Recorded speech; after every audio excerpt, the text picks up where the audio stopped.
Good morning, नमस्कार आप सभी लोगों को। मैं प्रमोद कौशल आप सभी का वेलकम करता हूं अपने यूट्यूब प्लेटफॉर्म सर्वोदय इंस्टीट्यूट पर। और बात करते हैं 1 मई से करंट अफेयर की। बीच में जो गैप हो रहा है, जो भी मेरे प्लेटफॉर्म से बच्चे रेगुलर पढ़ते हैं, तो मैंने कहा कि जनवरी से लेकर के हमारा 2025 से लेकर के अभी तक करंट अफेयर में कहीं कोई गैप नहीं। अगर कोई गैप हुआ है तो 2 दिन की न्यूज एक साथ जोड़ के मैंने डाली होगी, वो भी ध्यान से देखेंगे। पूरी पूरी प्लेलिस्ट बनी हुई है। जैसा कि मैंने कहा, जीएस के लिए प्रयासरत एक प्लेटफॉर्म है। अभी थोड़ा उतनी मेहनत या उतना टाइम नहीं दे पा रहे हैं, जिसकी वजह से थोड़ा चैनल पीछे भाग रहा है। थोड़ा सा और अगर टाइम देंगे तो चीजें इंप्रूवमेंट होके आज, जैसा बच्चे कहते हैं, अगर सर शुरू में आपने कर लिया होता तो आज बहुत कुछ आगे होता। खैर, जब जग जाओ तभी सवेरा। तो अभी क्या है, आपको 1 मई, 2 मई, 3 मई ये न्यूज मिलनी शुरू हो जाएंगे, जिससे क्या होगा, कंटिन्यूटी आपके साथ बन जाएगी और आप रेगुलर न्यूज पढ़ना स्टार्ट कर देंगे। ठीक है, देखिए बात करते हैं 2 मई 2025 की न्यूज। अभी हाल ही में डॉक्टर गिरिजा व्यास का निधन हो गया। वो निम्नलिखित में से किसकी अध्यक्ष रही? देखिए, ऐसे क्वेश्चन है, डेथ पर्सनालिटी है और इनके क्वेश्चन एग्जाम में आ सकते हैं। जैसा मैंने पूछा, कुछ ऐसे ही क्वेश्चन की फ्रेमिंग हो सकती है। राष्ट्रीय महिला आयोग, राष्ट्रीय अनुसूचित जाति आयोग, राष्ट्रीय पिछड़ा वर्ग आयोग और केंद्रीय सूचना आयोग। इसका राइट आंसर है राष्ट्रीय महिला आयोग। राष्ट्रीय महिला आयोग के अध्यक्ष रही है डॉक्टर गिरिजा व्यास। राजस्थान से बिलोंग करती हैं, पूर्व केंद्रीय मंत्री रही, कई बार विधायक रही और उदयपुर से सांसद रही। यही इनकी व्याख्या लिखी है। कांग्रेस पार्टी की सीनियर लीडर, पूर्व केंद्रीय मंत्री, राष्ट्रीय महिला आयोग की पूर्व अध्यक्ष और उदयपुर की सांसद रही डॉक्टर गिरिजा व्यास। ये अपने घर में पूजा पाठ कर रही थी और किसी वजह से ये जो है झुलस गई और एडमिट थी, बीमार थी और 79 ईयर्स की एज में इनकी मृत्यु हो गई। ठीक, चलिए ध्यान रखेंगे गिरिजा व्यास। हो सकता है आगे आने वाले एग्जाम में क्वेश्चन आ जाए। अगला हमारा क्वेश्चन क्या है? हाल ही में भारतीय वायुसेना के नए उप प्रमुख कौन बने हैं? नर्मदेश्वर तिवारी, एनएस राजा सुब्रमण्यम, कृष्णा स्वामीनाथन, उपरोक्त में से कोई नहीं। इसका राइट आंसर है नर्मदेश्वर तिवारी। ध्यान रखेंगे। देखिए, ये बहुत इंपॉर्टेंट तो अपॉइंटमेंट नहीं है, लेकिन इस अपॉइंटमेंट की जड़ें कुछ ऐसी है जो इंपॉर्टेंट इशारा करती है। अब क्या है कि जो इसमें एनएस राजा सुब्रमण्यम है, ये क्या है, ये थल सेना के उप प्रमुख है। थल सेना उप प्रमुख है। ठीक। और कृष्णा स्वामीनाथन जो है, ये नौसेना उप प्रमुख है। और इनके बारे में तो कही दिया गया है कि भारतीय वायुसेना के उप प्रमुख है। रीजन क्या है कि उप प्रमुख का पद ऐसा है, डिप्टी जिसको बोलते हैं, डिप्टी चीफ एयर मार्शल, यही जाकर के फिर एयर मार्शल हो जाते हैं। तो अगर हम भारतीय वायुसेना के प्रमुख की बात करें तो कौन हो जाएंगे? अमरप्रीत सिंह। अमरप्रीत सिंह ये कौन हो जाएंगे? एयर मार्शल ना, वायुसेना के प्रमुख हैं। और ये हो जाएंगे उपेंद्र द्विवेदी। ये भी आप याद रखेंगे, हो सकता है जो पुराने विद्यार्थी हैं उनको पता भी हो। उपेंद्र द्विवेदी, ठीक है। और नौसेना प्रमुख और हो जाएंगे, ये हो जाएंगे दिनेश त्रिपाठी। ये ध्यान रखें, थोड़ा भी सेना चर्चा में भी है, हो सकता है आपके एग्जाम में आ जाए। और एक हमारे होते हैं सीडीएस। सीडीएस का नाम है अनिल चौहान। सीडीएस कौन है इस समय? जनरल अनिल चौहान। कई बार बताया है, फिर भी एक बार आपको एक साथ सब रिपीट करवा दे रहे हैं। तो तीनों उप प्रमुख को एक साथ नोट कर लेना आप लोग। तीनों प्रमुख को नोट कर लेना। यही उप प्रमुख ही प्रमुख बनते हैं। किन्हीं कारणों से कोई नहीं बन पाया, वो अलग विषय है। ठीक है। और इन्हीं इन सब का कार्यकाल जो है 3 वर्ष होता है इनके पद पर। ठीक है। अब यहाँ पर हम लोग ध्यान रखेंगे, जो नर्मदेश्वर तिवारी बिहार के हैं, भारतीय वायुसेना का नया वाइस चीफ इनको बनाया गया है। इन्होंने एसपी धारकर का स्थान लिया है ना, ध्यान रखेंगे। और जो कृष्णा स्वामीनाथन है, ये नौसेना उप प्रमुख है। ठीक है, ये नौसेना उप प्रमुख है। तो नौसेना उप प्रमुख, थल सेना उप प्रमुख, वायुसेना उप प्रमुख और सभी के प्रमुख हमने एक साथ बता दिए। और आपको एक जो तीनों सेनाओं के ऊपर होता है वो सीडीएस है, मैंने उसका भी नाम बता दिया, तो ये पढ़ लीजिएगा। ठीक है। चलिए अगला क्वेश्चन देखते हैं। ये भी एक इंपॉर्टेंट है क्वेश्चन। क्या लिखा है? अभी हाल ही में प्रधानमंत्री नरेंद्र मोदी ने पहले वेव्स शिखर सम्मेलन 2025 का उद्घाटन कहाँ किया? ये एक प्रकार की पहली बार शुरू की गई मुहिम है और ये एक प्रकार से सिनेमा इंटरटेनमेंट की फील्ड में है। इसका राइट आंसर मुंबई है, क्योंकि मुंबई हमारे यहाँ बॉलीवुड का हब है।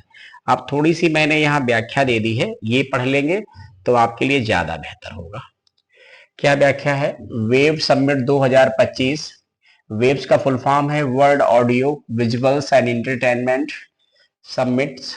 ये भारत में अपनी तरह का पहला सम्मेलन है। इसका आयोजन मुंबई जियो वर्ल्ड कन्वेंशन सेंटर में 1 से 4 मई 2025 के मध्य इसका आयोजन किया जा रहा है या किया गया।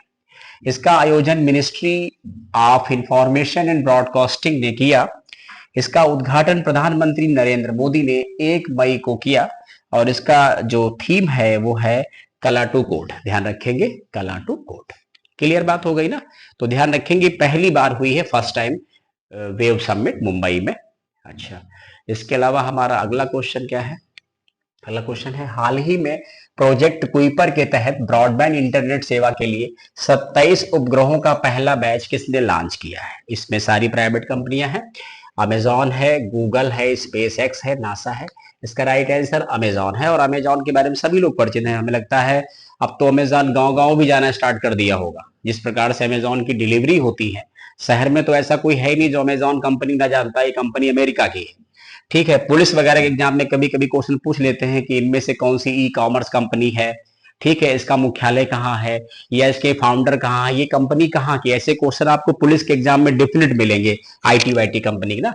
तो अमेजॉन 1994, इसका headquarter America, founder Jeff Bezos. ध्यान रखेंगे ये इसके फाउंडर्स कंपनी के जेफ बेजोस। ठीक है, क्लियर हो गई बात। चलिए अगला क्वेश्चन देखते हैं। और इनके सीईओ एनडी जैसे हैं, ये भी ध्यान रखेंगे। हो सकता है सीईओ वगैरह फाउंड चेंज भी हो जाए, इसलिए ज्यादा जोर नहीं देते हैं। अगला क्वेश्चन है, हाल ही में अंतरराष्ट्रीय श्रम दिवस कब मनाया गया? तो इसका राइट आंसर 1 मई है। इंपॉर्टेंट है, ये कई बार एग्जाम में आया भी है और इसके फ्यूचर में आने के इंपॉर्टेंट पॉइंट भी बनते हैं, या मतलब फ्यूचर में आ भी सकता है। अंतरराष्ट्रीय मजदूर संगठन की स्थापना 1919 में। इसका मुख्यालय जनेवा स्विट्जरलैंड में है। भारत में पहला श्रम दिवस 1 मई 1923 को मजदूर किसान पार्टी ऑफ हिंदुस्तान द्वारा चेन्नई में मनाया गया था। ये थोड़ी हिस्ट्री है, हो सकता है आपके कुछ काम की हो। और इसमें कुछ पॉइंट और देख लेंगे। भारत सरकार ने ई श्रम पोर्टल 26 अगस्त 2021 को लॉन्च किया, जिसके तहत असंगठित श्रमिकों का पंजीकरण किया गया। प्रधानमंत्री श्रम योगी मानधन योजना के तहत श्रमिकों को न्यूनतम 3,000 रुपए की पेंशन भी मासिक दी जाती है। और ये योजना 2019 में शुरू की गई, जिसमें कुछ कंट्रीब्यूशन दिया जाता है। अगर कुछ गवर्नमेंट स्कीम पढ़ेंगे तो उसमें हो सकता है मैंने कभी ये पढ़ा रखा हो, या हो सकता है ना पढ़ाया भी हो, ये पॉसिबिलिटी है। प्रधानमंत्री श्रम योगी मानधन योजना, और ये 19 की स्कीम है। इसमें 3,000 रुपए पेंशन दी जाती है न्यूनतम। इसके अलावा अगला हमारा क्वेश्चन क्या है? अगला है, हाल ही में 20वें एशियाई खेलों में किस खेल को पहली बार शामिल किया गया है? तो इसका राइट आंसर हो जाएगा क्रिकेट। ठीक है, 20वें एशियाई खेलों का आयोजन 2026 में जापान के नगोया में किया जाएगा। तो ध्यान रखेंगे ये पहले एशियाई खेल 1951 जो है नई दिल्ली में हुए, ये ध्यान रखेंगे। बाकी एशियाई खेलों में एशिया के ही देश पार्टिसिपेट करते हैं, और चूंकि हमेशा तरह चाइना ही नंबर 1 पे रहता है, ठीक है, हम लोग भी टॉप 10 में रहते हैं। तो ये जो मतलब क्रिकेट है ये एशियाई खेलों में है। 2034 के जो समर ओलंपिक खेल होंगे उसमें भी क्रिकेट शामिल होगा। तो क्रिकेट में पूरी पूरी उम्मीद है कि जो मेडल होना चाहिए भारत का ही होना चाहिए, क्योंकि एशिया है। एशिया में सब लोग समझते हैं कौन कौन सिटी में है, तो एशिया में ऑस्ट्रेलिया है नहीं, थोड़ा ऑस्ट्रेलिया से ही हमारे लिए पैनिक होता है, और किसी से न्यूजीलैंड हो गया, इंग्लैंड हो गया, तो ये सब तो इसमें खेलेंगे नहीं। तो जाहिर सी बात है गोल्ड होगा भी कुछ तो भारत का ही पक्का हो जाएगा ना। तो ध्यान रखेंगे एशियाई खेल ना। और वैसे इससे पहले जो है वो चाइना में हुए थे, 2022 में होने थे, लेकिन कोविड की वजह से 2023 में हुआ। 4-4 वर्षों पे गेम होते हैं, तो 2026 में यानी अगले वर्ष जापान के नगोया में होगा। अगला क्वेश्चन क्या है? हाल ही में सीबीआई ने किस ऑपरेशन के तहत अंतरराष्ट्रीय ऑनलाइन बाल यौन शोषण नेटवर्क को ध्वस्त किया है? हालांकि ये सब ऑनलाइन जो चीजें हैं इसका नुकसान भी है। बहुत सारे बच्चे देखा होगा यूट्यूब के माध्यम से बड़ी गंदी गंदी जो चीजें हैं वो आप तक पहुंच जाती है। तो मतलब कहने थोड़ा इस पर रोक टोक तो होनी चाहिए। इससे मालूम चला डिफरेंट डिफरेंट टाइप की रील बन रही हैं, कोई समझ में नहीं आता किसी को क्या करना चाहिए। ठीक है, सबकी अपनी पर्सनल लाइफ है, लेकिन ये नहीं कहा जाता कि आप नाचने लगो, कपड़े खोल डालो। थोड़ा सा एक अपना लेवल मेंटेन करके चलो। रील सब लोग बनाओ, लेकिन रील का कंटेंट ऐसा हो जो किसी को नुकसान ना पहुंचाए। आप मनोरंजन के लिए नंगे होके मत नाचिए। नाचिए, जब जो लोग पहले नहीं नाचते थे अब तो खूब दिल खोल के नाच रहे हैं। इसमें बहू बेटियां सब शामिल है। पहले अपना अपना परफॉर्मेंस वो नहीं शो करती थी, दिखाती नहीं थी। अब तो दिल खोल के नाच गा रही है। नाचो भाई, समय मिला है तो खूब नाचिए। जिंदगी दोबारा तो मिलेगी नहीं, बहुत दिन के बाद मनुष्य का योनि मिला है आपसे। लेकिन ऐसी चीजें मत करो जो बच्चों पर एक बैड इम्पैक्ट डालती हो। उसी की एक मुहिम है और इस ऑपरेशन का नाम है ऑपरेशन हॉक। बाकी ये कुछ मैंने अलग से ऑपरेशन डाल दिया। ऑपरेशन ब्रह्मा इंपॉर्टेंट है, ये म्यांमार संबंधित है, ये एग्जाम में आ भी सकता है। अब आइए जरा कुछ हम लेटेस्ट ऑपरेशन समझा देते हैं आपको, ये आपके लिए इंपॉर्टेंट है। लेटेस्ट ऑपरेशन, ऑपरेशन सर्वशक्ति क्या है? भारतीय सेना ने जम्मू कश्मीर से आतंकियों को साफ करने के लिए चलाया। ऑपरेशन इंद्रावती, हैती से भारतीयों को निकालने के लिए, पुराना पॉइंट है। ऑपरेशन कामधेनु, जम्मू कश्मीर पुलिस मवेशी तस्करी पर रोक लगाने के लिए, कामधेनु मतलब गाय। ऑपरेशन बम्बी बकेट, उत्तराखंड जंगलों में आग बुझाने के लिए। आते हैं ऐसे question. Operation devil Hunt, Bangladesh में हिंसा से निपटने के लिए। ऑपरेशन ब्रह्मा मोस्ट इंपॉर्टेंट है, आ जाएगा, म्यांमार में भूकंप पीड़ितों की सहायता के लिए। ये मोस्ट इंपॉर्टेंट ऑपरेशन ब्रह्मा है, आप नोट कर लीजिए, डेफिनेट एग्जाम में आएगा। एग्जाम कोई भी देने जाए, चाहे आप आरओ दे, कोई भी दे। अगला क्वेश्चन हमारा क्या है? अगला क्वेश्चन है ऑपरेशन टिक्का, जम्मू कश्मीर के पहलगाम में आतंकी हमले के बाद घुसपैठ को रोकने के लिए शुरू किया गया ऑपरेशन। अभी शुरू किया गया, नोट के कुछ पॉइंट पढ़ लीजिए। सीबीआई की स्थापना 1963 में हुई, जिसका मुख्यालय नई दिल्ली है। इसके डायरेक्टर प्रवीण सूद हैं और इसकी स्थापना संथानम समिति की सिफारिश पर की गई। कई बार एग्जाम में क्वेश्चन आता है, सेंट्रल ब्यूरो ऑफ इन्वेस्टिगेशन की स्थापना किस समिति सिफारिश पर की गई? इसके प्रथम डायरेक्टर डीपी कोहली हैं और वर्तमान तो पीवे यानी प्रवीण सूद है, आईपीएस बनते हैं लोग।